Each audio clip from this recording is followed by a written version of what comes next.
ஐந்து கரத்தனை ஆனை முகத்தனை இந்தின் இளம்பிறை போலும் எயிற்றனை நந்தி மகந்தனை ஞான கொழுந்தினை புந்தியில் வைத்தடி போற்றுகின்றேனே. தந்தைதாயாவானும் சார்கதி இங்காவானும் அந்தமிலா இன்பன் நமக்காவானும் எந்தமது ஊனாகுவானும் உயிராகுவானும் அருட்கோனாகுவானும் குரு. சரஸ்வதி நமஸ்துभ्यं வரதே காமரூபிணி வித்யாரம்பं கரிஷ்யாமி சித்திர்பவது மே சதா. ஹரி ஓம்.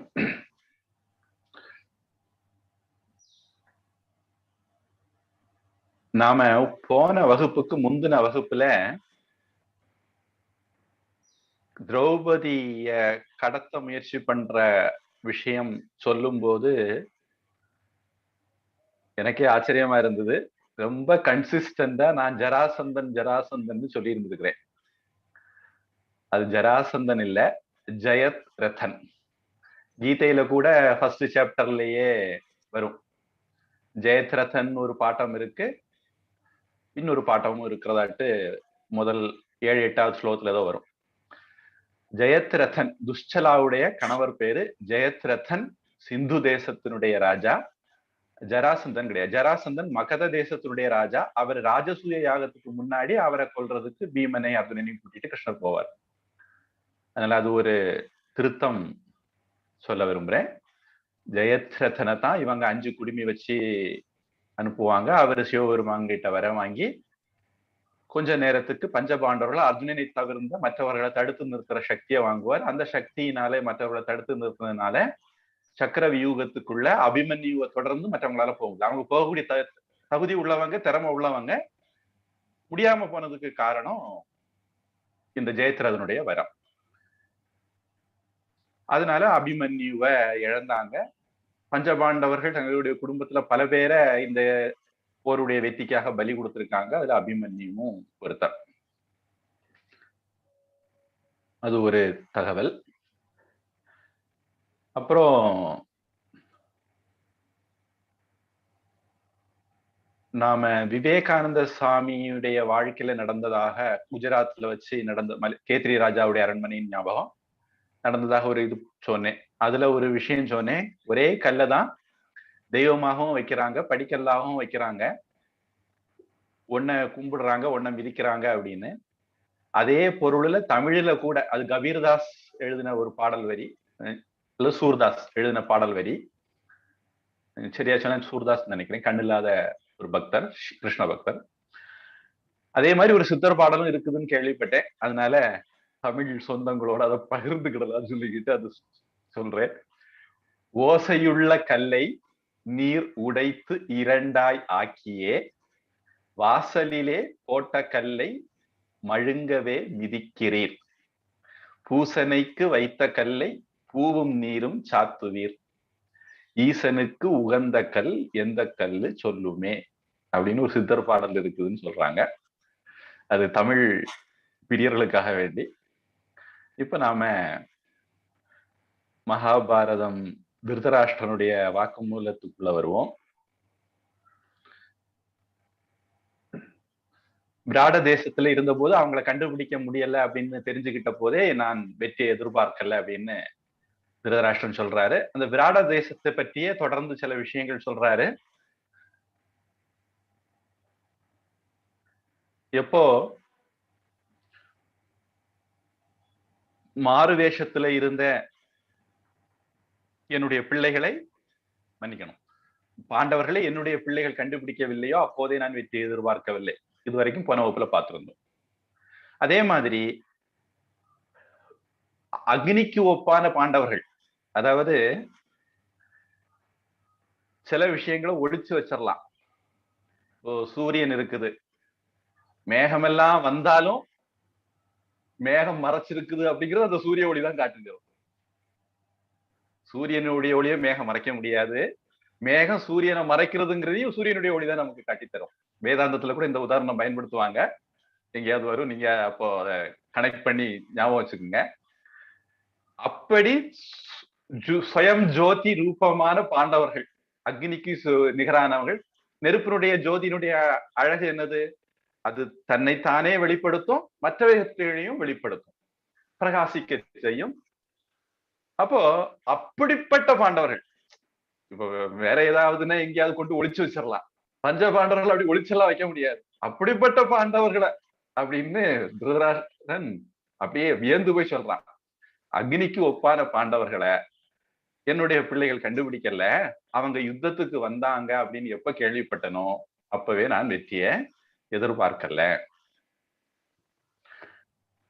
அத மாதிரி கீச்சகர்களுக்குள்ள முதன்மையான ஜேஷ்ட கீச்சகன்,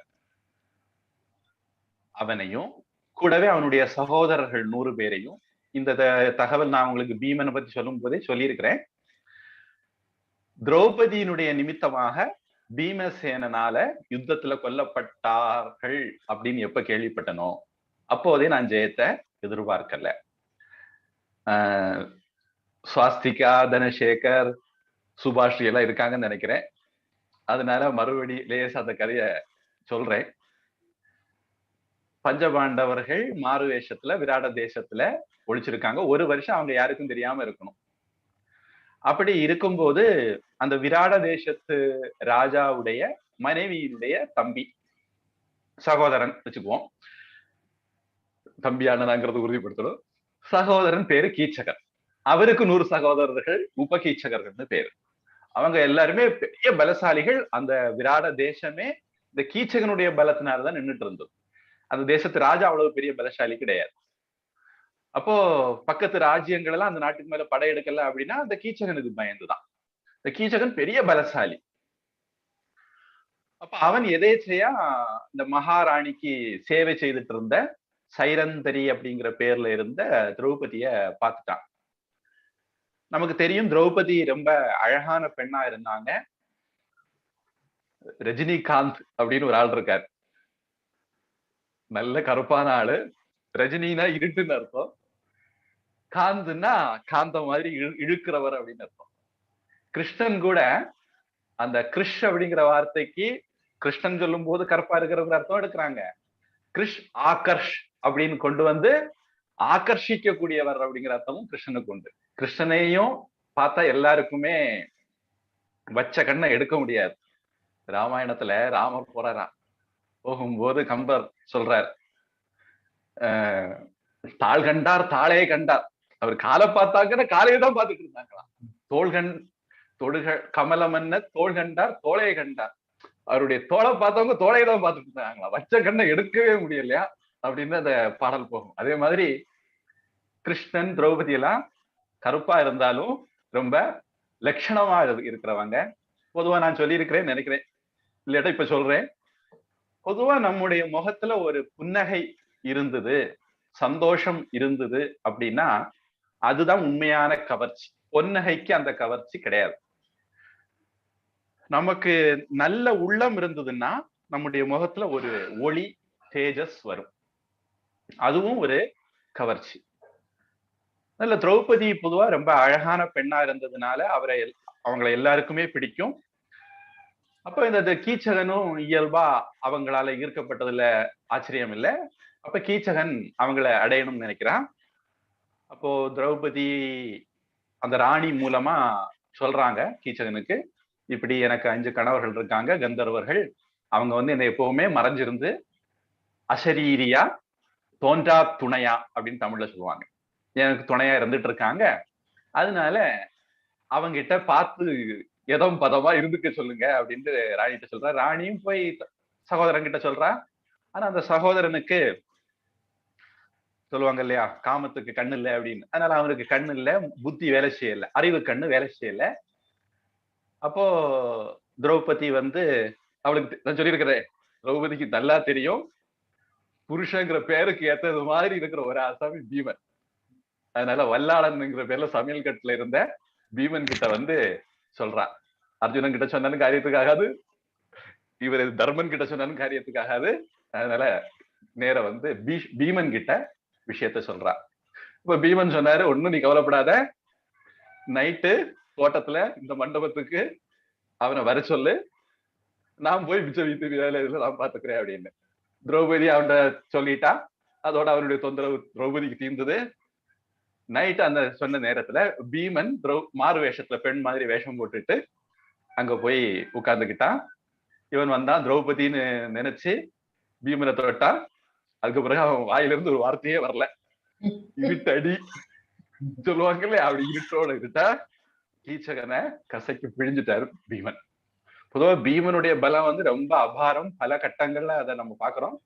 இங்கேயும் கீச்சகனை சத்தமே இல்லாம முடிச்சிட்டாரு. அவர் முனகிறது கூட அவர் அவகாசம் கொடுக்கல. இந்த சம்பவத்தை கேள்விப்பட்ட உடனே அவருடைய சகோதரர்கள் 100 பேருக்கும் பொங்கிட்டாங்க. அவரை அந்த அந்திம கிரியை பண்றது கொண்டு வாங்க. அங்க 100 பேரை சபதம் பண்றாங்க. இந்த பாஞ்சாலியா அவருடைய கந்தர்வ சகோதரர்கள் கணவர்களையும் நாங்க என்ன பண்றோம் பாரு அப்படின்னு. இது பீமன் காதுக்கு வந்து சேர்ந்தது. அவங்க வீடு வந்து சேர்றதுக்கு முன்ன அவங்களையும் சொல்லி விடுச்சிட்டாரு 100 பேரையும். பீமனுக்கு அதெல்லாம் ஒரு கொசு அடிக்கிறது மாதிரி முடிஞ்சு போச்சு. இந்த விஷயத்த நான் எப்ப கேள்விப்பட்டனோ அப்பவே எனக்கு வெற்றியின் மேல நம்பிக்கை இல்லை. ஏன்னா அந்த சுற்று வட்டாரத்துல யாருமே கீச்சனை எதுக்க மாட்டாங்க. அவரை யாருக்கும் பீமன் கொண்டிருந்தான். அடுத்தது விராட ராஜ்யத்துல வசிச்ச மகாத்மாவான தனஞ்சயன்,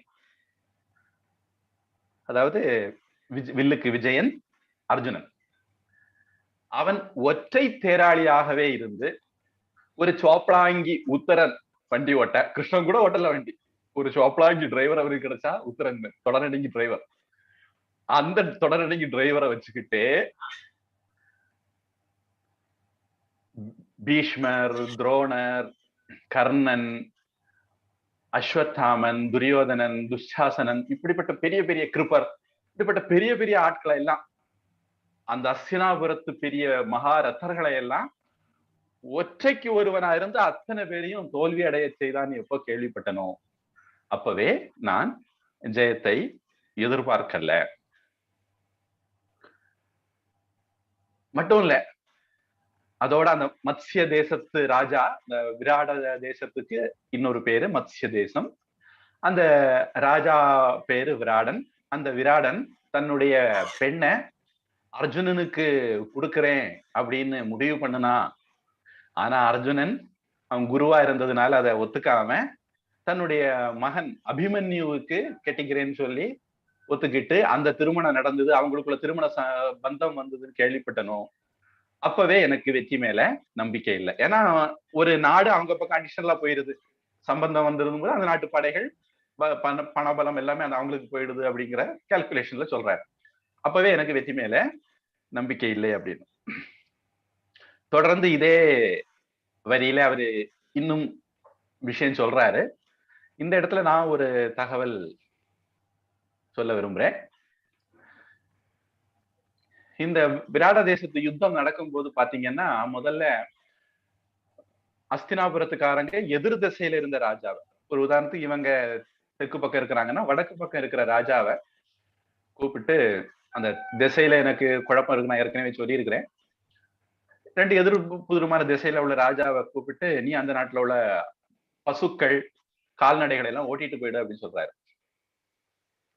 அப்ப அந்த ராஜா வந்து ஓட்டிட்டு போற தான் முதலா பீமன் நகுல சகதேவனை ராஜாவோட தர்மர் அனுப்பி வைக்கிறார்.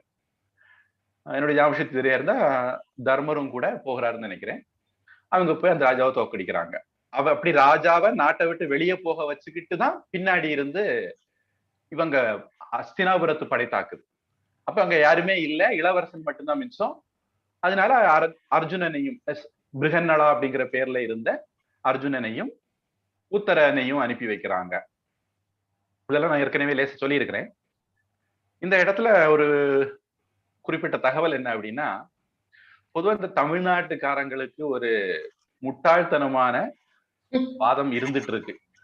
நாங்கெல்லாம் தமிழர்கள், தமிழர்கள் கூட அவங்களுக்கு சொல்ல வராது, நாங்கெல்லாம் தமிழர்கள், மற்றவங்க எல்லாம் ஆரியர்கள், ராமர் இறக்குமதியான கடவுள், கிருஷ்ணர் இறக்குமதியான கடவுள், அல்லாவும் இயேசுவும் எங்க ஊர்லயே பிறந்து வளர்ந்தாங்கப்பா அப்படின்னு எல்லாம் புழுகுவாங்க.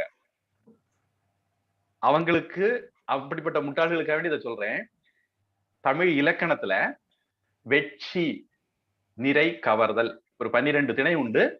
அதுல வெட்சி திணை அப்படின்னு புறநானூறாக, முக்கியமா புறநானூர்ல வகைப்படுத்தினாங்கன்னா அது என்ன அர்த்தம்? ஒரு ராஜா இன்னொரு நாட்டுக்கு மேல சண்டைக்கு போகும்போது முதல்ல அந்த நாட்டுல உள்ள கால்நடைகளை ஓரங்கட்டுவார், கடத்துவார்னு வச்சுக்கலாம். கால்நடைகள் அந்த காலத்துல செல்வம், அந்த கால்நடைகளை எல்லாம் அபகரிப்பார்.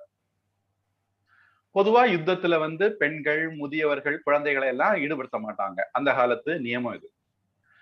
நம்ம ISIS காரங்கிட்ட அதெல்லாம் செல்லுபடியாகாது. அவங்க உலகமே தனி.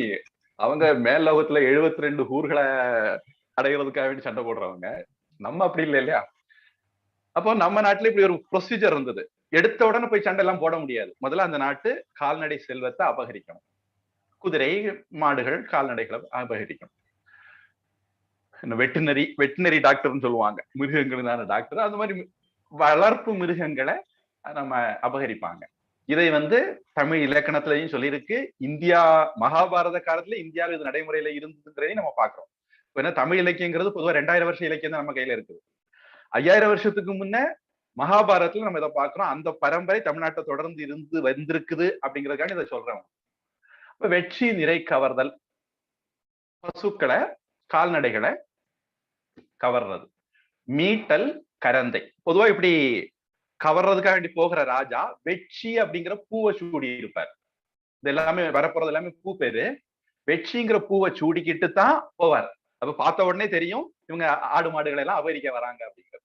அதை மீட்க வரக்கூடிய ராஜா கரந்தை அப்படிங்கிற பூவை சூடிக்கிட்டு பதிலுக்கு சண்டைக்கு வருவார்.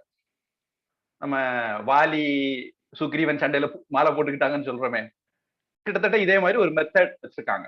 ஒரு சில சமயங்கள்ல ஏர்ஃபோர்ஸுக்கு ஒரு யூனிஃபார்ம், கடற்படைக்கு இன்னொரு யூனிஃபார்ம், ஆர்மிக்கு இன்னொரு யூனிஃபார்ம், இந்த மாதிரி ஒரு யூனிஃபார்ம் வச்சிருந்திருக்காங்க. வெட்சி பூவை சூடிக்கிட்டு அவங்க பசுக்களை கவர போவாங்க. கரந்தை பூ சூடிட்டு அதெல்லாம் மீட்க போவாங்க. அப்புறம் வஞ்சி பூவை சூடிட்டு அவங்க பகைவன் மேல சண்டைக்கு போவாங்க. அவங்களை எதிர்த்து நிக்கிறது அவங்க காஞ்சிப்பூ சூடிட்டு எதிர்த்து போவாங்க. அதே மாதிரி அந்த கோட்டைய நொச்சிப்பூ சூடிக்கிட்டு காப்பாத்தி இருப்பாங்க. அந்த கோட்டைய சுற்றி வளைக்கிறவங்க உழிஞை பூவை சூடி இருப்பாங்க. 2 பேரும் ஒருத்தருக்கு ஒருத்தர் சண்டை போடும்போது தும்பை பூவை சூடி இருப்பாங்க. ஜெயிச்ச பிறகு அந்த ஆளு வாகை பூவை சூடி இருப்பாங்க. வெற்றி வாகை சூடினார்னு நம்ம படிக்கிறோம். பழைய தமிழ் இலக்கியங்கள் படிச்சவங்களுக்கு தெரியும். வாகை பூவை சூடுறதுனால அதுக்கு வெற்றி வாகைன்னு பேர். வாகைங்கிறது ஒரு மரம் இருக்கு, அதுல உள்ள பூ. இப்ப ஜெயிச்சவங்க அந்த பூவை அணிஞ்சுக்குவாங்க. இப்படி சில அடையாளங்களை பழைய காலத்துல பயன்படுத்தியிருக்காங்க. அது தமிழ் இலக்கணத்துல இதை பத்தி தெளிவாக சொல்லப்பட்டிருக்கு. இலக்கியங்கள்லயும் இதை பத்தி வரும்போது அந்த இலக்கியங்களை இதுக்கு ஏற்றது மாதிரி திணை பிரிப்பாங்க. தமிழ்ல பாடல்களை திணை பிரிக்கிற வழக்கம் உண்டு. நிறைய முறை உண்டு. அதுல ஒண்ணு திணை பிரிக்கிறது.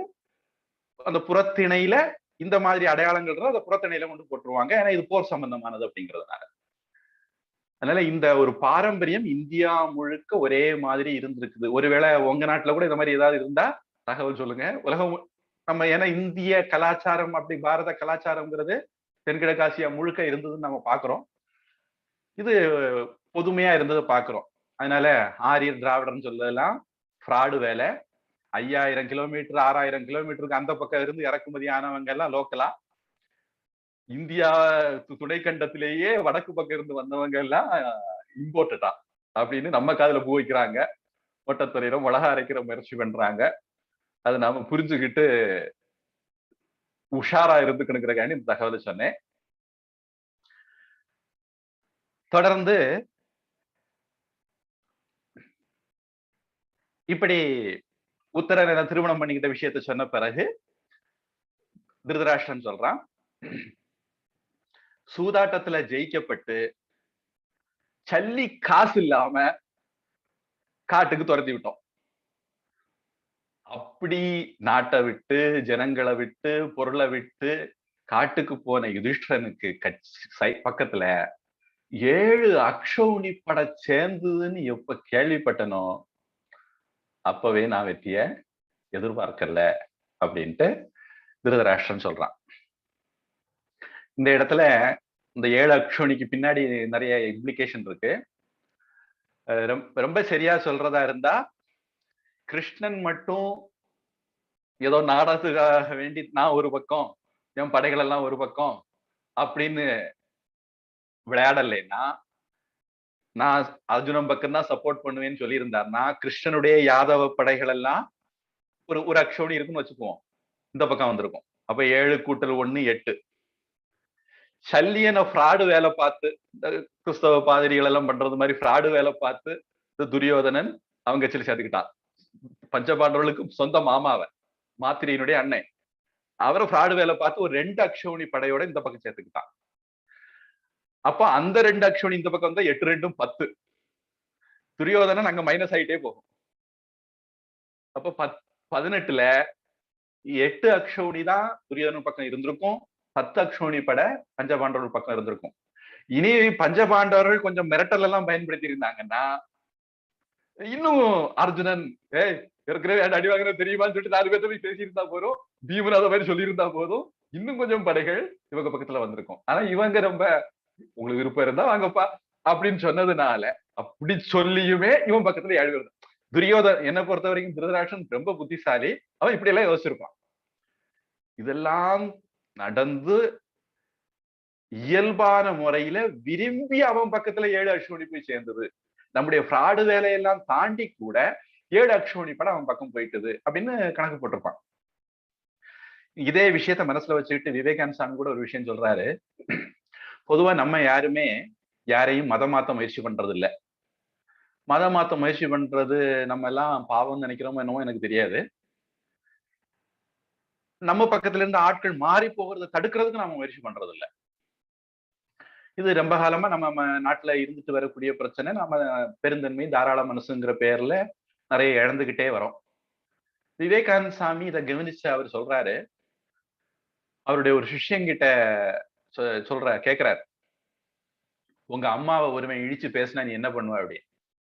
அந்த சிஷ்யன் அவனுக்கு உண்டு இல்லைன்னு ஆக்கிடுவேன் சுவாமிஜி, மார்கை வாங்கிடுவேன் அப்படி. அந்த விவேகானந்த அப்படித்தாண்டா, இந்து மதம் உன்னுடைய தாய், அதை யாராவது பழிச்சாலும் நீ அதே மாதிரி உணர்ச்சியோட இருக்கணும் அப்படின்னு விவேகானந்த சாமி சொல்றாரு. இதே விவேகானந்த சாமி இன்னொரு இடத்துல சொல்றாரு, ஒரு ஹிந்து மதம் மாறி போயிட்டான் அப்படின்னா நம்முடைய எண்ணிக்கையில ஒண்ணு குறையுது அப்படின்னு மட்டும் அர்த்தம் கிடையாது, எதிரினுடைய எண்ணிக்கையில ஒண்ணு அதிகமாகுது அப்படின்னு தெரிஞ்சுக்கோ அப்படின்னு. மகாபாரத கால்குலேஷன் பாருங்க, பஞ்சபாண்டவர்கள் பக்கம், தர்மனுடைய பக்கம், யுதிஷ்டனுடைய பக்கம் 7 அக்ஷௌணி இருக்குது. இப்ப கிருஷ்ணனுடைய பக்கத்துல இருந்து ஒரு அக்ஷௌணி வரணும், வந்திருந்தா இவங்களுக்கு 8 இருக்கும். ஆனா அது வராம துரியோதனன் பக்கம் போனவொன்னு என்னாச்சுது, துரியோதனனுக்கு கூடுது, இவங்க இதுல ஒண்ணு குறையுது. அதே மாதிரி சல்லியனுடைய பக்கம் இருந்து 2 இவங்க பக்கம் வந்திருக்கணும், வராம எதிர்பக்கம் போய் சேர்ந்ததுனால எதிர்பக்கத்துல 3 அக்ஷௌணி, ஒரு ரஃபா ஒரு கணக்கு பார்த்தோம்னா 3 அக்ஷௌணி படை அடிஷனலா போயிருக்கு. இந்த 3 அக்ஷௌணியை துரியோதன படையில இருந்து கழிச்சிட்டோம் அப்படின்னா 11 7 இப்படி இருந்தது சிச்சுவேஷன். அங்கிருந்து 3 எடுத்துட்டோம்னு வச்சுக்கோங்க, துரியோதனன் பக்கத்துல 8 ஆயிடும். அந்த 3 இந்த பக்கம் வந்ததுன்னா பஞ்சபாண்டவர்கள் பக்கம் 10 ஆயிடும். அப்போ இதுல பாத்தீங்கன்னா நம்மகிட்ட ஒண்ணு குறையிறது மட்டும் இல்ல விஷயம், எதிர்பக்கத்துல பலம் கூடுதுங்கிறதும் விஷயம். நம்ம இது எப்பவுமே மதமாற்றம் நடக்கும்போது நம்ம கோட்டை விடுற ஒரு முக்கியமான பாயிண்ட் இது. நம்ம ஆள்ல ஒருத்தன் தானே போனா போட்டு 130 கோடியில 80% இந்துதான், ஒண்ணு போனா போட்டோம், இந்த மாதிரி நம்ம நினைக்கிறோம். அப்படி நாம நம்முடைய எதிரிகள் பலத்தை அதிகப்படுத்திக்கிட்டே இருக்கோம். இதை நம்ம யோசிக்கவே இல்லை. விவேகானந்த சாமி 100 வருஷங்களுக்கு முன்னாடியே இதை யோசிச்சு சொல்றாரு, இந்த போக்கு சரியில்லை அப்படிங்கிறாரு.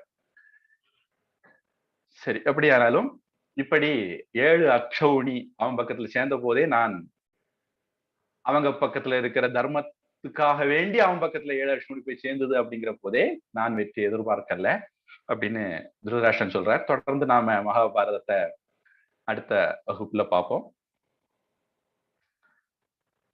சம்ஸ்காரம் பாடம் பக்கம் போவோம்.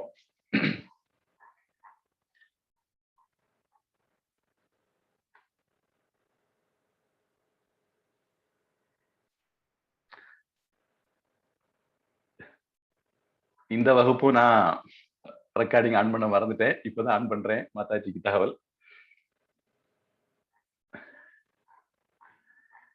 நாம சம்ஸ்காரத்துல நான் பண்ற ஆடியோ ரெக்கார்டிங் போட்ட விட்டேன். உங்களுக்கு கிளாஸ் எடுக்கிறதுக்கு உற்சாகத்தை அதெல்லாம் மறந்து போகுது. நான் போன வகுப்புல விஞ்ஞானிகள் பத்தி பார்த்துட்டு இருந்தோம். அப்படி பார்க்கும்போது ஒரு டாபிக் நான் ஆரம்பிச்சேன். அது வேதாந்தத்தோட சம்பந்தப்பட்ட விஷயங்கிறதுனால நான் அதுக்குள்ள போறேன். அதாவது பொதுவா நம்ம மத்தியில பிரத்யக்ஷம் அப்படிங்கிறத நாம ரொம்ப முக்கியத்துவம் கொடுக்கிறோம். பொதுவா இன்னைக்குள்ள மாடர்ன் ஜெனரேஷன் முழுக்க அதைத்தான் முக்கியத்துவம் கொடுக்குறாங்க. இந்த பிரத்யக்ஷம் எந்த அளவுக்கு நம்மளை ஏமாத்தும் அப்படிங்கறத நம்ம பார்க்கணும்.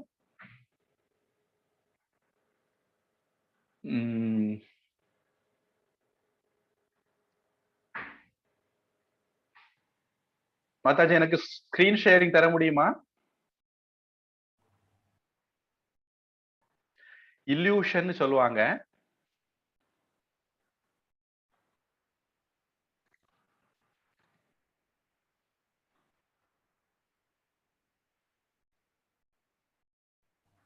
ஓகே சுவாமிஜி. பாக்குறேன்.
அதாவது நாம பொதுவாக நம்ம பல பேருக்கு, முக்கியமா நவீன தலைமுறைக்கு இருக்கிற ஒரு பிரச்சனை, நாம எதை பார்க்கிறோமோ அது உண்மை. நம்ம பார்க்கறதுக்கு அதிகமான முக்கியத்துவம் கொடுக்கிறோம். ஆனா உண்மை அப்படி இருக்கணும் அப்படின்னு கிடையாது.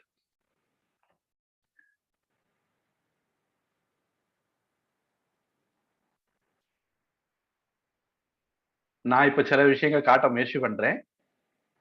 நீங்க அதை பார்க்க முயற்சி பண்ணுங்க. அதை பார்த்துக்கிட்டு நீங்க உங்களுக்கு மைக்கு அன்மியூட் கூட பண்ணிக்கலாம். நீங்க அதுல உங்களுக்கு என்ன தெரியுது அப்படின்னு சொல்லுங்க.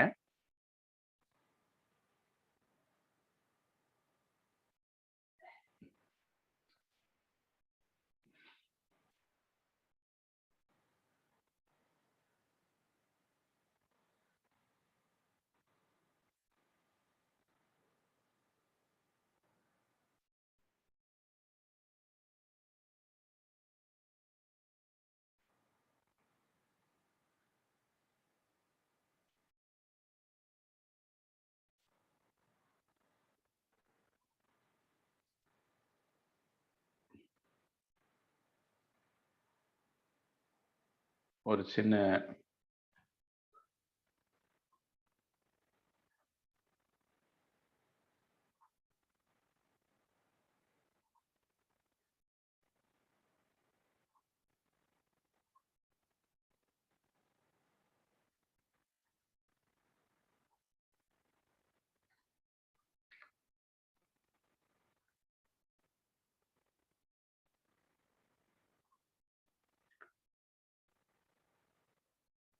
சரி, இது ஒரு பிரசன்டேஷன், பவர் பாயிண்ட் பிரசன்டேஷன் தான்.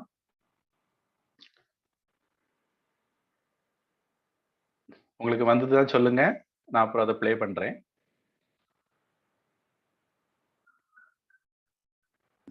Yes, we can see Swamiji. சரி, இப்ப நான் அதை ப்ளே பண்றேன்.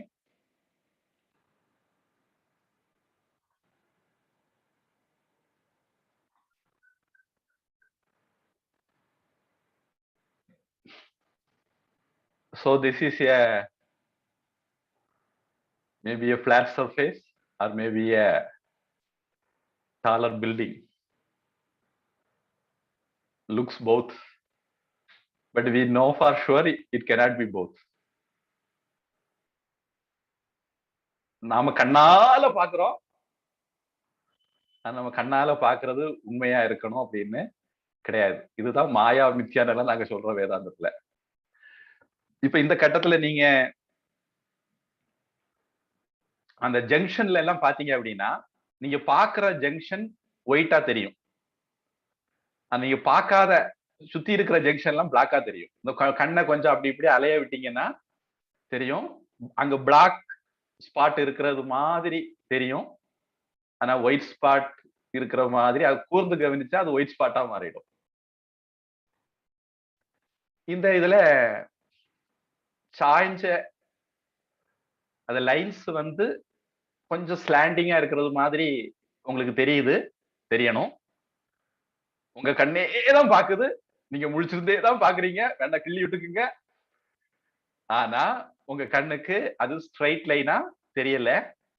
ஒருவேளை இதை நான் பிரிண்ட் அவுட் எடுத்து கொடுத்தேன்னா நீங்க பாத்தீங்கன்னா அது எல்லாமே ஸ்ட்ரைட் லைனா இருக்கும். நம்முடைய பிரத்யக்ஷம் அப்படிங்கிறதுக்கு வேல்யூ இவ்வளவுதான். நாம முழிச்சே இருக்கும்போது, ஜாக்கிரத அவஸ்தையிலே இருக்கும்போது கிள்ளி விட்டு உறுதிப்படுத்திக்கிட்டா கூட இந்த யானைக்கு எத்தனை கால் இருக்குன்னு கண்டுபிடிக்க முடியாது. இது கொஞ்சம் சிரமமானது, அதனால நான் இப்போதைக்கு அதை அவாய்ட் பண்றேன். இப்போ நீங்க இருக்கிற இடத்துல இருந்து அப்படி லேசா அசைங்க, உங்க தலைய முன்னாடியும் பின்னாடியும் அசைங்க, ஊஞ்சல் ஆடுறது மாதிரி தலையாட்டி பொம்மை மாதிரி அசைச்சிங்கன்னா அந்த சர்க்கிள் ரெண்டும் சுற்றுறது மாதிரி இருக்கும். as though they are rotating. ஆனா நமக்கு நிச்சயமா தெரியும் இது வந்து ஜிஃப் இமேஜ் இல்ல, சாதாரண இமேஜ் தான். அந்த ரெண்டு சர்க்கிள் நம்ம அசைஞ்சனா அசைகிற மாதிரி இருக்கும், அசையலைன்னா அது அசையாத மாதிரி இருக்கும். அந்த நடுவுல இருக்க பாயிண்ட போக்கஸ் பண்ணணும். ஆனைக்கட்டில இந்த மாதிரி ஒரு படம் இருந்தது. அந்த படத்துல என்ன இருக்குன்னு எனக்கு இது வரைக்கும் தெரியாது.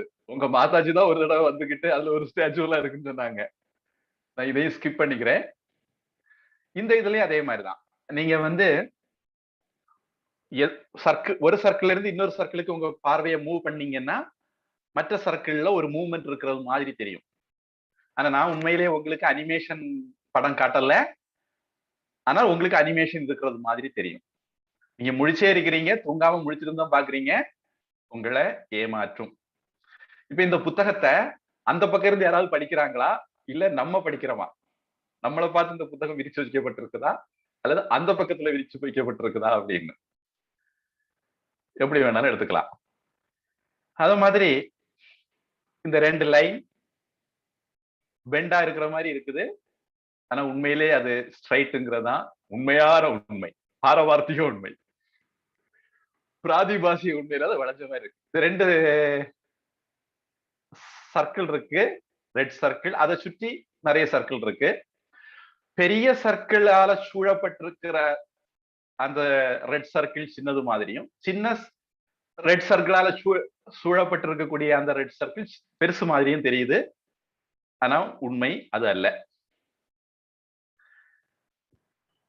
இது இந்த லைன்ல நீங்க கண்ணை நகட்டி பாத்தீங்கன்னா நீங்க பார்க்காத இடத்துல ஏதோ ஒரு கிரே லைன் எல்லாம் இருக்கிறது மாதிரி, கிரே கார்னர் இருக்கிறது மாதிரி உங்களுக்கு தெரியும். உண்மையில அங்க அந்த கிரே கிடையாது அப்படிங்கறதுதான் உண்மை. இத வச்சு சில சைக்காலஜி படம் எல்லாம் ஓட்டிட்டு இருக்காங்க கொஞ்சம் பேரு. இது லையர் அப்படின்னு உங்களுக்கு தெரிஞ்சதுன்னா, அதுல எழுத்துக்கள் இருக்கிறது மாதிரி உங்களுக்கு தெரிஞ்சா உங்களுடைய சைக்காலஜி இப்படி இருக்கும், இதுல ஒரு ஆள் இருக்கிறது மாதிரி தெரிஞ்சதுன்னா உங்களுடைய சைக்காலஜி இப்படி இருக்குன்னு சில பேர் ஃபீலா விட்டுட்டு இருக்காங்க. அது போட்டும் ரெண்டு விதமாக இது தெரியும். லையர்னும் பார்க்கலாம் அல்லது ஒரு உருவம் மாதிரியும் ஓவியம் மாதிரியும் பார்க்கலாம். இது முதல்ல பார்த்த படம் மாதிரியான ஒரு ட்ரிக் தான். பிளாட்டா இருக்குதா இல்ல டாலா இருக்குதா அப்படிங்கிறது, வெர்டிகலா இருக்குதா ஹரிசாண்டலா இருக்குதாங்கிற கன்ஃபியூஷனை ஏற்படுத்துற ஒண்ணு.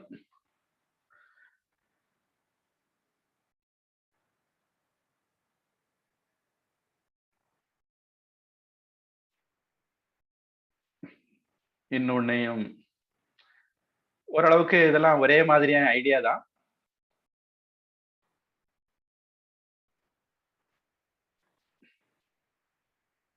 விஷயத்தை தொட்டதுனால உங்க மாதாஜிக்கு வேதாந்த கிளாஸுக்கு பயன்படுங்கிறதுனால நான் காட்டுறேன்.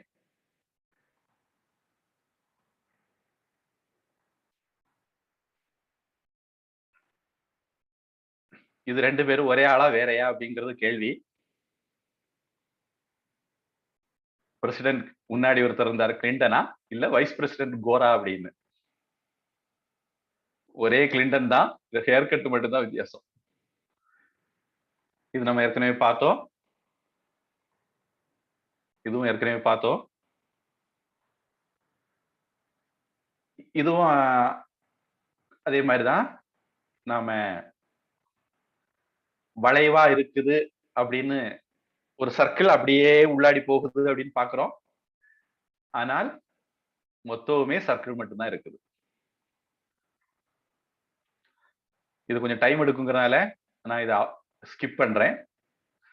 இதுல என்ன தெரியுது அப்படின்னு நீங்க பார்க்கணும். பேக் வரேன், ரொம்ப வேகமா மாத்திட்டேன்னு நினைக்கிறேன். இதுல ஒரு நாய் இருக்குது, கண்டுபிடிச்சா நீங்க ஞானி அப்படிங்கிறாங்க. இப்போ இது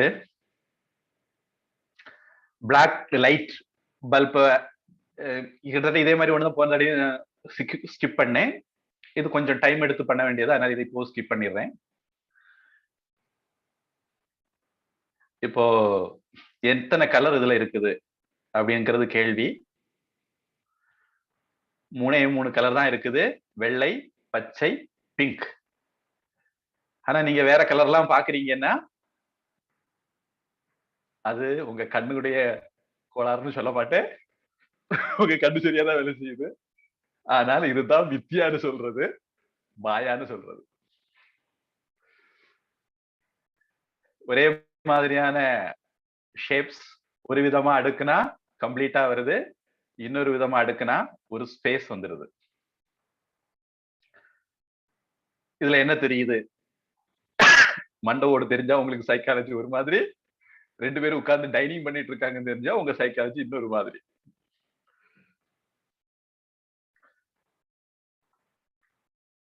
இது முன்னாடி பார்த்தோம், அதே விஷயம்தான். இதுவும் முன்னாடி பார்த்துட்டோம், இதுவும் முன்னாடி பார்த்துட்டோம். இதுல என்ன பாக்குறீங்க? ஒரு இளம் வயசு பொண்ணை பாக்குறீங்களா அல்லது வயதான மூதாட்டியை பாக்க? வயசானவர்களா வயசாக தெரியவாங்களா இருக்கும், இளைஞர்களா இளைஞர்கள் தெரியவாங்களா இருக்கும், யாரு கண்டா? சரி,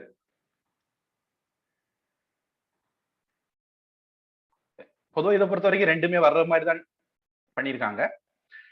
இதை படிக்கணும். எல்லாம் கரெக்டா இருக்கு நீங்க நினைச்சீங்கன்னா என்னமோ கோட்டை விட்டீங்கன்னு அர்த்தம்.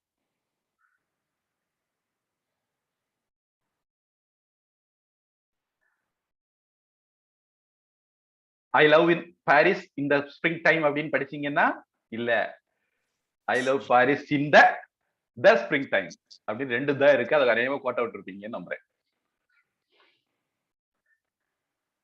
இந்த படத்துல என்ன இருக்குது? ஒரு மனிதனுடைய உருவம்னு சொல்லலாம், அல்லது ஒரு எஸ்கிமோவுடைய உருவம்னு சொல்லலாம். இப்ப இதுல ஒரு பெட்டி இருக்கு, பெட்டிக்குள்ள ஒரு பெட்டி இருக்கு. அந்த ஒரு உள்ளாடி இருக்கிற பெட்டியில ஏதோ கொஞ்சம் மிஸ் ஆகிறது மாதிரி இருக்கு. ஒரு பெரிய கியூபுக்குள்ள சின்ன கியூப பாக்குறீங்களா அல்லது ஒரு பெரிய கியூப்லயே கார்னர்ல எதையாவது மிஸ் பண்றீங்களா அப்படிங்கிறது கேள்வி.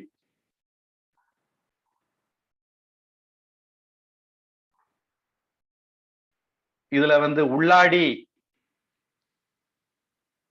பிளாக், அது இன்னர் லெஃப்ட் அது ப்ளூவா இருக்குதா அல்லது அவுட்டர் லெஃப்ட் ஃப்ரண்ட் ப்ளூவா இருக்குதா அப்படிங்கிறது கேள்வி.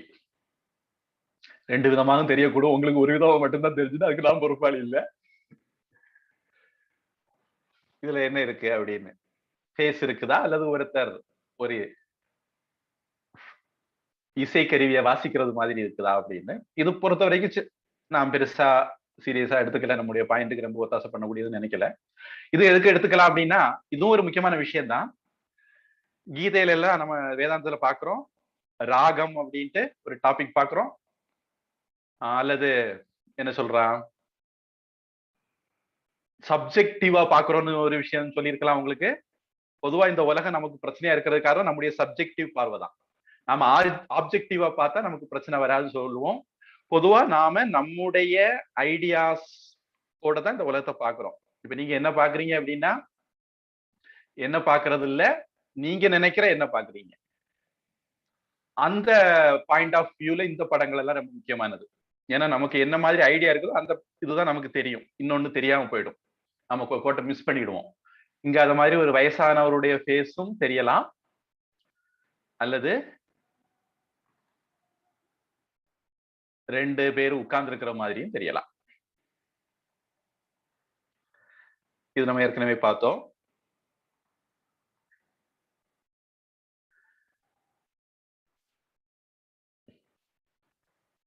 இந்த 3வது உள்ளதும் அநேகமா ரெப்படிஷனா இருக்கலாம் சில விஷயங்கள். இதுல என்ன பாக்குறீங்க நீங்க, ஒரு கிளாஸ பாக்குறீங்களா அல்லது 2 ஃபேஸ பாக்குறீங்களா அப்படிங்கிறது கேள்வி. இதுல என்ன பாக்குறீங்க, ஒரு டக்க பாக்குறீங்களா அல்லது பன்னிய பாக்குறீங்களா அப்படிங்கிறது. இதுல ஸ்கொயர் இருக்குதா ரெக்டாங்கிள் இருக்குதா அப்படிங்கிறது இதுல கேள்வி. உண்மையில 2ம் இல்ல, கோடுகள் தான் இருக்கு. இதுல வயசான அம்மாவை பாக்குறீங்களா இளையவங்களை பாக்குறீங்களா அப்படிங்கிறது இதுவும் நம்ம ஏற்கனவே பார்த்தோம். இதுல அந்த ஸ்கொயர் வளைஞ்சிருக்கிறது மாதிரி இருக்குது, ஆனா உண்மையிலேயே அது வளையல, சர்க்கிளால அப்படி ஒரு பிரமை ஏற்படுது. என்ன நாம வேதாந்தத்துல உங்களுக்கு சொல்லியிருக்கலாம், பிராந்திஜ தாதா பிராந்தி அப்படின்னு ஒண்ணு இதுல சொன்னாங்க. பிராந்தி எல்லாம் இது நமக்கு உங்களுக்கு ஏற்படக்கூடிய பிராந்தி இதெல்லாம். அதைத்தான் நாம 3 விதமான சத்தியமா பிரிக்கிறோம். பாரமார்த்திக சத்தியம், உள்ளதிலே உண்மையிலே உண்மை. அடுத்தது வியாவகாரிக சத்தியம், பிராக்டிக்கல் பர்பஸுக்காக வேண்டி சில விஷயங்களை நம்ம வச்சுக்கிட்டோம். இவங்க அம்மா, இவங்க அப்பா, இவங்க சகோதரர்கள், அந்த மாதிரி வச்சுக்கிட்டோம். இனி அடுத்தது பிராதிபாசிக சத்தியம், நாம நினைக்கிறோம் அதனால இருக்குது அப்படிங்கிறது. என்னுடைய பாயிண்ட் இதுல எல்லாருமே என்ன அப்படின்னா, நீங்க பாக்குறது உண்மையா இருக்கணும் கட்டாயம் கிடையாது, நீங்க பாக்குறது மாதிரி இருக்கணுங்கிற கட்டாயம் கிடையாது.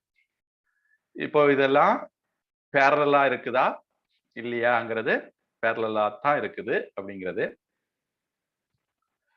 A bird in the bush, a bird in the bush.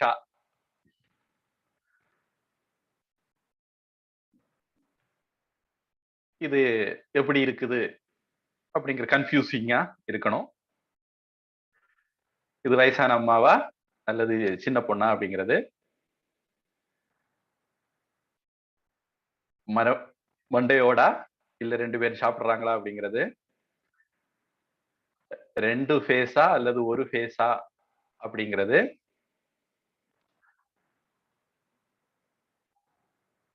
முயலும் பறவையும் இருக்கா இல்ல ஒண்ணுதான் இருக்கா, இது கொஞ்சம் ஓவியட் இருக்கு.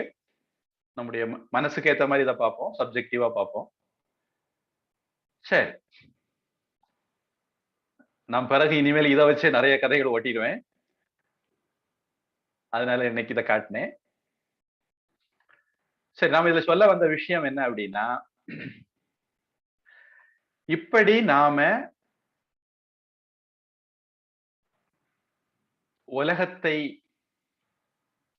பார்க்கும்போது, நாம முழிச்சிருக்கும் போதே, நம்மளை கிள்ளி பார்த்துக்கிட்டு நாம முழிச்சுதான் இருக்கிறோம்னு உறுதிப்படுத்திக்கிட்டாலும் கூட, நாம பாக்குறது உண்மையா இருக்கணும், சரியா இருக்கணும், உள்ளது உள்ளபடி நாம பார்க்கணும் அப்படின்னு கிடையாது. அதனால்தான் வள்ளுவர் சொன்னாரு, எப்பொருள் யார் யார் வாய் கேட்பினும் அப்பொருள் மெய்ப்பொருள் காண்பது அறிவு. இது ஒரு சொல்லியிருக்கிறாரு. எப்பொருள் எத்தன்மை தாயினும் அப்பொருள் மெய்ப்பொருள் காண்பது அறிவு அப்படின்னு. ரெண்டாவது உள்ளது கொஞ்சம் ஞான சம்பந்தமான விஷயம். முதல்ல உள்ள விஷயம் மட்டுமே எடுத்துக்குவோம். நாம பாக்குறதெல்லாம் உண்மையா இருக்கணும்னு கிடையாது, நாம கேட்கறது உண்மையா இருக்கணும் கிடையாது. சுருக்கமா சொன்னா, பாக்குறது அப்படிங்கிற காண்டல் அப்படின்னு நம்ம சொல்லும் போது, பிரத்யக்ஷம் நாம சொல்லும் போது 5 சென்ஸ் மூலமாகவும் நமக்கு வரக்கூடிய அறிவு குறிக்குது. பாக்குறதுன்னா வெறுமனே கண்ணால பாக்குறதுன்னு அர்த்தம் இல்ல. 5 சென்ஸ் மூலமாக நம்ம வரக்கூடிய அறிவு, நாலேஜ் அப்படிங்கறத குறிக்குது. நம்ம அதனால்தான் தத்துவபோதத்தில் நீங்க படிச்சிருக்கலாம், 5 விதமான சென்ஸ் ஆர்கன்ஸ் இருக்குது. மெய்வாய், கண், மூக்கு, செவி, ஐஸ், இயர், டங், ஸ்கின், இந்த மாதிரி 5 வச்சிருக்கிறோம். 5 மூலமா நமக்கு நாலேஜ் வந்துகிட்டே இருக்கு. பொதுவா நமக்கு பிரைமரி டூல் இதுதான். நாம நினைச்சிட்டோம் இதுதான் எல்லாமே நினைச்சிடறோம். அங்கதான் கோளாறு. நம்மளுடைய பிரைமரி நாலேஜ் டூல் இதுதான், நான் அதை ஒத்துக்கிறேன். இதை நாம பிரத்யக்ஷம்னு சொல்றோம், தமிழ்ல காண்டல் அளவின்னு சொல்றோம். இதுதான் எல்லாம் நம்ம நினைக்கிறோம், அங்கதான் நம்ம கோட்டை விட்டுறோம். வேதாந்தத்தை பொறுத்த வரைக்கும், பெரியவங்களை பொறுத்த வரைக்கும் இதுதான் ரொம்ப கீழ்த்தரமான அல்லது ரொம்ப லாஸ்ட் கிரேட், லோ கிரேடு பிரமாணம். ஏன்னா இது நம்மள முழுக்க முழுக்க ஏமாத்த முடியும். இதுல ஏமாத்துக்கிட்டுதான் நம்ம உலக வாழ்க்கையை நரகாக்கிட்டு இருக்கிறோம். என் கண்ணு மாலை வெளிச்சத்துல பாக்குது, அது கயரா இருக்கலாம், பூமியில இருக்கிற பிளவா இருக்கலாம், என்னென்னமோ இருக்கலாம். ஆனா எனக்கு பாம்பு மேல பயம் இருக்குன்னா அதை பாம்புன்னு பாக்குறேன். அப்போ நம்முடைய பிரத்யக்ஷ பிரமாணத்தை பொறுத்த வரைக்கும் எல்லா மதங்களும், முக்கியமா பாரதத்துல, மற்ற மதங்களுக்கு அங்க அறிவுக்கு இடமே இல்லை, அதனால அதை விட்டுருங்க. பாரதத்துல இருக்கக்கூடிய மதங்கள், அது புத்த மதமா இருக்கட்டும், சமண மதமா இருக்கட்டும், எல்லாருமே பிரத்யக்ஷ பிரமாணத்தை 3வது படியில தான் வச்சிருக்காங்க. முதல் சுப்பீரியர் பிரமாணம் எது அப்படின்னா ஆப்த வாக்கியம் அல்லது ஸ்ருதி பிரமாணம். பெரியவர்களால முழுமையாக ஆராய்ச்சி செய்யப்பட்டு இது வேறு விதமாக இருக்க முடியாது என்று தெளியப்பட்டு சொல்லப்படுகிறது ஆப்த வாக்கியம் அல்லது சாஸ்திர பிரமாணம்னு சொல்றோம், ஸ்ருதி பிரமாணம்னு சொல்றோம். அதுக்கு அப்புறம் தான் அனுமான பிரமாணத்துக்கு இடம், அதுக்கு அப்புறம் தான் பிரத்யக்ஷ பிரமாணத்துக்கு இடம். இதுதான் ப்ரையாரிட்டி படி நமக்கு பிரமாணத்தினுடைய வரிசை. இதுல ஆதிசங்கரர் அவருடைய பாஷ்யம் அமைச்சிருக்கிற முறையில எப்படி வரும் அப்படின்னா, சில பேரு இதுலயும் குளறுபடி பண்ணுவாங்க. எங்க பைபிள்ல சொல்லி இருக்கு கர்த்தர் தான் ஒரே இறைவன், எங்க குரான்ல சொல்லி இருக்கு அல்லாஹ் தான் ஒரே இறைவன் அப்படிம்பாங்க. இந்த கோமாளிகளுக்காக வேண்டி ஆதிசங்கர் அதுக்கும் ஒரு வழி வச்சிருக்கிறாரு. ஏன்னா அவனுடைய பிரமாணம் ஸ்ருதி குரான் அல்லது பைபிள், நம்முடைய ஸ்ருதி வேதம், ரெண்டு விதமா சொல்லுது. அப்ப இதுல கான்ஃபிளிக்ட், இதுல ஒரு ரெசல்யூஷன் வரணும். பொதுவா சங்கரருக்கு பிரச்சனை புத்த மதத்துக்காரங்கிட்ட இருந்து வந்தது. அவங்களோட அவர் ஆர்கியூ பண்ண வேண்டியது. அவங்க வேதத்தை ஒத்துக்க மாட்டாங்க, வேத பிரமாணத்தை ஒத்துக்க மாட்டாங்க. அதனால அவர் லாஜிக் மூலமா அதை சால்வ் பண்ணாரு. அதனால சங்கரர் ஆஸ்தியர்களோட வாதம் பண்ணும் போதும் சரி, நாஸ்தியரோட வாதம் பண்ணும் போதும் சரி, 3 விஷயம் ஒரே அலைன்மெண்ட்ல இருக்கான்னு பாப்பாரு. முதல் விஷயம் ஸ்ருதி, வேதத்துல சொல்லி இருக்கணும். 2வது யுக்தி, அது லாஜிக்கு ஒத்து வரணும். அது விவேகானந்த சாமி இதை அழகா சொல்லுவாரு, ஒரு விஷயம் எபவ் லாஜிக்கா இருக்கலாம், ஆனா இல்லாஜிக்கா இருக்கக்கூடாது. இது ஞாபகம் வச்சுக்கணும். லாஜிக் பத்தி பேசும்போது எப்பவுமே ஞாபகம் வச்சுக்கணும். விவேகானந்த சாமி இதை அழகா போடுறாரு. ஒரு விஷயம் எபவ் லாஜிக்கா இருக்கலாம், இல்லாஜிக்கா இருக்கக்கூடாது. அதனால லாஜிக் சொல்லும் போது எல்லாமே லாஜிக் உள்ள வரணும்னு கட்டாயம் கிடையாதுங்கிறதுனால நான் சொல்ல விரும்புறேன். 3வது விஷயம் அனுபவம். ஸ்ருதி, யுக்தி, அனுபவம். இந்த 3க்கும் ஒரு விஷயம் முரண்படல, கரெக்டா இருக்குது அப்படின்னா அது ட்ரூத், அதுதான் ரியல். இதுதான் சங்கருடைய ஸ்கேல். அது வெறுமனே வேதத்துல சொல்லி இருந்தா மட்டும் போறாது. ஒரு உதாரணத்துக்கு வேதத்துல இலை சிவப்புன்னு சொல்லி இருக்கு அப்படின்னா, ஆதிசங்கரர் என்ன பண்ணுவாரு, அது அந்த இடத்துல குரோட்டன் சிலைய சொல்லியிருக்கப்பா, மாதாஜிக்கு பின்னாடி இருக்கிற ஆலமரத்து இலைய சொல்லல அப்படின்னு சங்கரர் சொல்றாரு. கான்டெக்சுவலா அதை அர்த்தம் பண்ணிக்கணும். இலை எல்லாமே பச்சை சிவப்புங்கிறது வேதத்தினுடைய அர்த்தம் இல்ல, குரோட்டன் சிலையை அந்த கான்டெக்ட்ல சொல்லியிருக்காங்க அப்படின்னு அர்த்தம் எடுத்துக்குவார். ஏன்னா அதுதான் அனுபவத்துக்கும் யுக்திக்கும் பொருந்தது. ஸ்ருதியில சொல்லி இருக்கு, அதனால உலகத்துல எல்லா இலையும் சிவப்பு தான் அப்படின்னு நமக்கு அடம் பிடிக்க முடியாது. சில பேர் அப்படியே அடம் பிடிப்பாங்க. சங்கரத்தை அந்த அடம் கிடையாது. அவரு புத்திசாலித்தனமாகவே விஷயங்களை அணுகுவாரு. வேதத்திலையும் இருக்கும், லாஜிக்குக்கும் ஒத்து வரும், அனுபவத்துக்கும் ஒத்து வரும். அப்படித்தான் சங்கருடைய அணுகுமுறை இருக்குங்கிறத நாம பாக்குறோம். அதனால இந்த பிரமாணத்துல பிரத்யக்ஷ பிரமாணம் லோ கிரேடு பிரமாணம். ஆனால் துரதிருஷ்டவசமாக இன்னைக்கு இருக்கக்கூடிய மாடர்ன் தலைமுறை அவங்க அதுக்குத்தான் ரொம்ப முக்கியத்துவம் கொடுக்குறாங்க. அது சொல்றதுக்கு நான் விரும்பினேன், அதனால தான் அந்த விஷயத்தை கொண்டு வந்தேன். ஒரு உதாரணத்துக்கு ரிலேட்டிவிட்டி தியரின்னு இருக்கு, மெட்டாபிசிக்ஸ்னு இருக்கு, அட்டாமிக் பிசிக்ஸ்னு இருக்கு. இதெல்லாம் வர்றதுக்கு முன்னாடி இப்படி எல்லாம் சில பேர் கதை அடிச்சுட்டு இருந்தாங்க, அது செல்லுபடி ஆச்சுது. இப்போ இதுக்கும் பிரத்யக்ஷத்துக்கும் சம்பந்தமே இல்லை. பிரத்யக்ஷத்தை தூக்கி குப்பையில போட்டுக்கிட்டு தான் இந்த பிசிக்ஸ் எல்லாம் படிக்கணும், இந்த சயின்ஸ் எல்லாம் படிக்கணும், புரிஞ்சுக்கணும். அப்புறம் கம்ப்யூட்டர் ஸ்டிமுலேஷன் வந்தாச்சு. வாஜ்பாய் பொக்ரான்ல அணுகுண்டு வெடிச்ச பிறகு இனிமேல் இந்தியாக்காரங்க அணுகுண்டு வெடிச்சு பார்க்க வேண்டாம், ஏன்னா இனிமேல் நாங்க கம்ப்யூட்டர்ல எல்லாம் செய்து பார்த்துக்குவோம், அந்த அளவுக்கு டெக்னாலஜில நாங்க வந்துட்டோம் அப்படின்ட்டாங்க. இப்ப என்னென்ன பண்ணணுமோ அதை நீங்க கம்ப்யூட்டர்லயே ஸ்டிமுலேட் பண்ணி பாத்துக்க வேண்டியது, உங்களுக்கு ரிசல்ட் கிடைச்சு போகுது, நிஜத்துல பண்ணணுங்கிற அவசியம் இல்லை. அப்போ பிரத்யக்ஷம் அதனுடைய இம்பார்ட்டன்ஸ இன்னைக்குள்ள சயின்ஸ் உலகத்துல இழந்து போச்சு.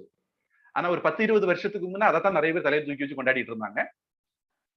அதனால நாம பிரத்யக்ஷத்துக்கு சயின்ஸுக்கு முக்கியத்துவம் கொடுக்கும்போது இதெல்லாம் கொஞ்சம் ஞாபகம் வச்சு கொடுக்கணும் அப்படிங்கிறதுக்காக வேண்டி இதெல்லாம் சொல்றேன்.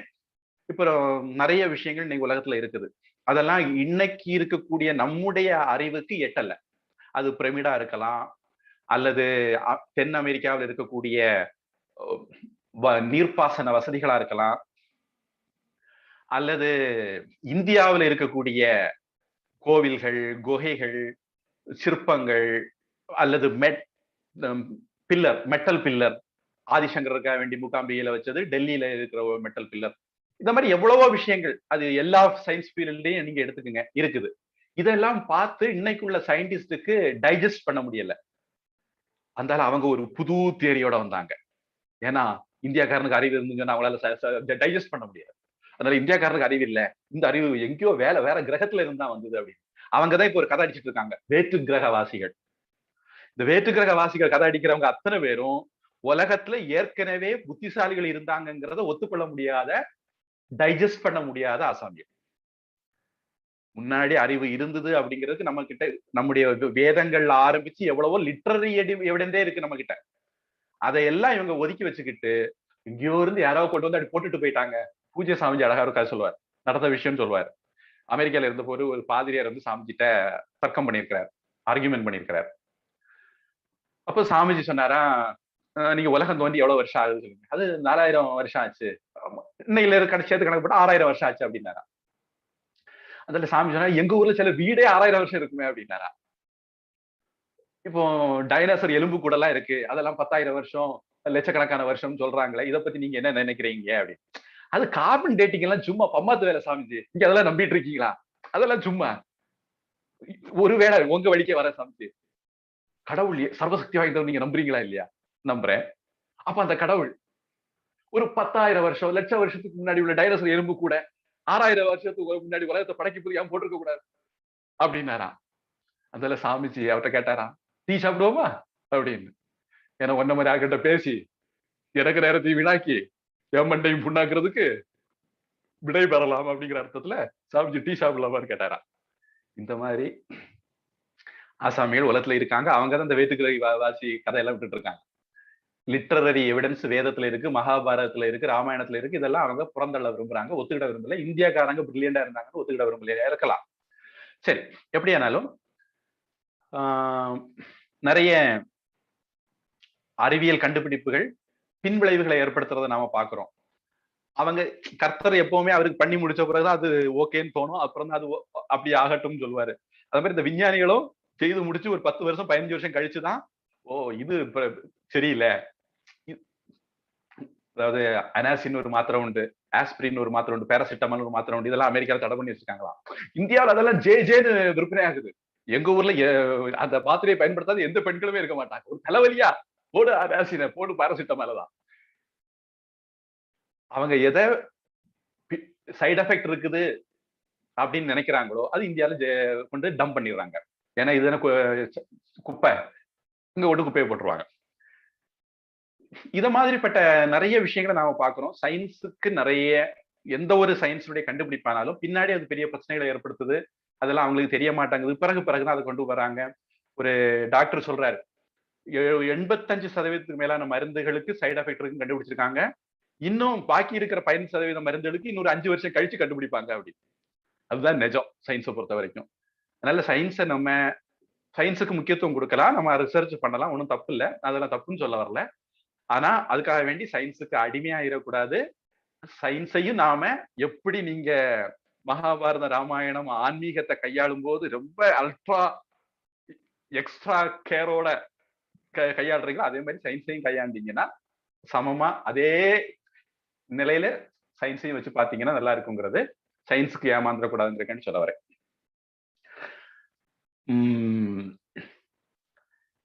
இந்த சம்ஸ்காரங்கள் விஷயத்துக்குள்ள வந்துடுறேன். ஆலசியம் ஹி மனுஷ்யானாம் சரீரஸ்தோ மகான் ரிபுகு. மனுஷனுடைய பிறவி குணம் சோம்பல். அப்ப ஒருவனை தமசுல இருந்து ரஜசுக்கு கொண்டு வரணும். குமரகுருபரர் இயற்றின நீதி நெறி விளக்கம் அப்படிங்கிற நூல்ல மெய்வருத்தம் பாரார், பசி நோக்கார், கண் துஞ்சார், எவ்வவர் தீமையும் மேற்கொள்ளார், செவ்வி அருமையும் பாரார், அவமதிப்பும் கொள்ளார், கருமமே கண்ணாயினார். நான் தொடங்குற காரியத்தை முடிக்கிறதுலயே கவனமா இருக்கிற ஆசாமி உடம்பினுடைய கஷ்டத்தை பார்க்க மாட்டான், பசிய பார்க்க மாட்டான், தூங்க மாட்டான், யாரு கெடுதல் பண்ணாலும் அதை பத்தி பொருட்படுத்த மாட்டான், காலத்தினுடைய அருமையையும் பார்க்க மாட்டான், அவமதிப்பையும் கண்டுகொள்ள மாட்டாங்க. இப்படி வேலை செய்வாங்க. இந்த மாதிரி ரஜஸுக்கு நம்மளை உயர்த்துறதுக்கு தான் இந்த சம்ஸ்காரங்கள் அல்லது கடமைகள்னு சாஸ்திரம் விஷயங்களை வச்சிருக்குது. சம்ஸ்காரத்துக்கு ஏன் சம்ஸ்காரம் இருக்குங்கிறது ஏற்கனவே 1-2 காரணம் சொல்லியிருக்கிறேன். இதுவும் அதுக்கு ஒரு காரணம்.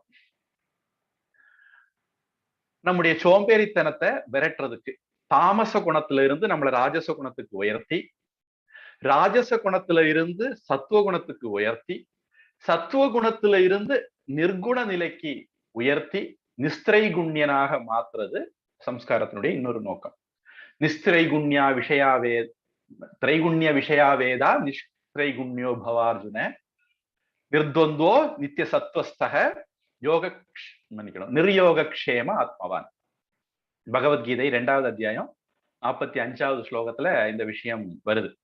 இதைத்தான் விவேகானந்த சாமி சொல்லும் போது சொன்னார், பாமரனை பண்புள்ளவனாகவும் பண்புள்ளவனை தெய்வமாகவும் மாற்றுவது மதம் அப்படின்ட்டு.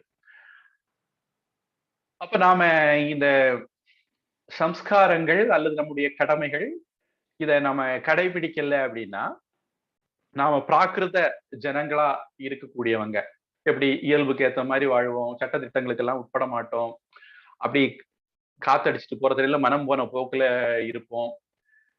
இப்படி இருக்கிற நாம பொதுவா தண்ணி இருக்குதுன்னு வச்சுக்கங்களேன், பள்ளத்தை பார்த்து தான் வரும், மேல பார்த்து போகாது. அப்ப நம்முடைய வாழ்க்கையும் கீழே பார்த்து தான் வரும், மேல பார்த்து போகாது.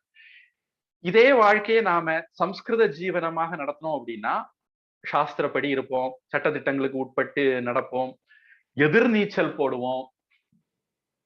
அப்புறம் எப்படி கீழே இருக்கிற தண்ணிய மோட்டர் மூலமா பம்ப் பண்ணி டேங்க்ல கொண்டு வச்சுக்கிட்டு சௌகரியமா யூஸ் பண்றோமோ அத மாதிரி நம்முடைய எனர்ஜிய மேல பார்த்து நாம அனுப்பி கடவுள் நிலையை அடைகிறதுக்கு பயன்படுத்திக்குவோம். இது நம்ம சம்ஸ்காரங்களை கடைபிடிக்கிறதுனால இருக்கக்கூடிய இன்னொரு பக்கம். தொடர்ந்து அடுத்த வகுப்புல பார்ப்போம். பிரார்த்தனை. ஓம் வான்முகில் வழாது பெய்க, மலிவளம் சுரக்க, மன்னன் கோன்முறை அரசு செய்க, குறைவிலாது உயிர்கள் வாழ்க, நான் மறை அறங்கள் ஓங்க, நற்றவம் வேள்வி மல்க, மேன்மை கொள் சைவ நீதி விளங்குக உலகமெல்லாம். வாழ்க அந்தணர் வானவரானினம். வீழ்க தன்புனல் வேந்தனும் ஓங்குக. ஆழ்க தீயதெல்லாம் அரண் நாமமே சூழ்க. வையகமும் துயர் தீர்கவே. ஹரிஹி ஓம் தத்சத். சர்வம் பிரம்மார்ப்பணமஸ்து. ஸ்ரீ கிருஷ்ணார்ப்பணமஸ்து.